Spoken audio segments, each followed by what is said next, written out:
If you're a small business owner or solopreneur, you might have heard of Copper CRM, especially if you use Gmail or Google Workspace. So what is it? Copper is a simple CRM built inside Google's ecosystem.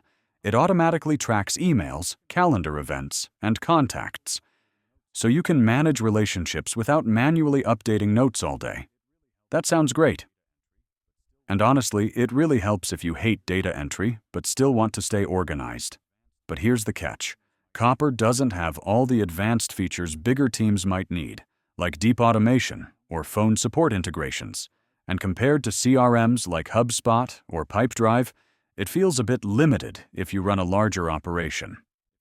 So, is it worth using? If you're a freelancer, coach, or small business who lives in Gmail, yes, absolutely.